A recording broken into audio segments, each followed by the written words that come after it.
ഒരാള് ഒരു ശവപ്പെട്ടി തുറന്ന് അതിനകത്തുള്ള ഒരു പെൺകുട്ടിയുടെ ബോഡി എടുക്കുന്നു. ഇതെല്ലാം ആ പെൺകുട്ടിയുടെ ആത്മാവ് അയാളുടെ അടുത്ത് നിന്ന് കാണുന്നുണ്ടായിരുന്നു. അയാൾ ആരാണെന്നോ എന്തിനാണ് തന്റെ ബോഡി തോണ്ടിയെടുക്കുന്നതെന്നോ അവൾക്കറിയില്ലായിരുന്നു.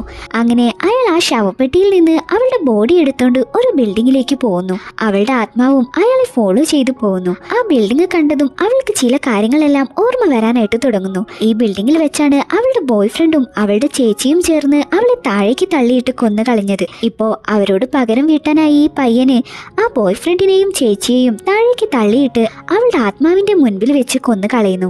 ബാക്കി കഥ കേൾക്കുന്നതിന് മുൻപ് നിങ്ങൾ എപ്പോഴെങ്കിലും സിനിമ കണ്ട് കരഞ്ഞിട്ടുണ്ടെങ്കിൽ ഒരു ഹാർട്ട് സിമ്പിൾ കമന്റ് ചെയ്യൂ. തനിക്ക് വേണ്ടിയിട്ട് എന്തിനാണ് ഇവൻ ഇങ്ങനെയൊക്കെ ചെയ്യുന്നതെന്ന് അവൾക്ക് അറിയില്ലായിരുന്നു. അങ്ങനെ അവൾ ഇതെല്ലാം ആലോചിച്ച് നിൽക്കെ പെട്ടെന്ന് അവളുടെ ആത്മാവ് ടൈം ട്രാവൽ ചെയ്ത് അവൾ മരിക്കുന്നതിന് മുൻപേ ഉള്ള അവളുടെ ബോഡിയിലേക്ക് കയറുന്നു. അന്ന് അവളുടെ ബർത്ത്ഡേ പാർട്ടി നടന്നുകൊണ്ടിരിക്കുകയായിരുന്നു. അവളെ സ്വിമ്മിംഗ് പൂളിൽ തള്ളിയിട്ട് കൊല്ലാനായിട്ട് അവളുടെ ചേച്ചിയും ബോയ് ഫ്രണ്ടും ശ്രമിച്ചിരുന്നു. പക്ഷേ അവൾ ആരോ ഒരാള് അവിടെ നിന്ന് രക്ഷിച്ചിരുന്നു. അവളുടെ ബോയ് ഫ്രണ്ട് ആണ് അവളെ രക്ഷിച്ചതെന്നാണ് അവൻ എല്ലാവരോടും പറഞ്ഞത്. പക്ഷേ അവൾ മാത്രം അത് വിശ്വസിച്ചില്ല.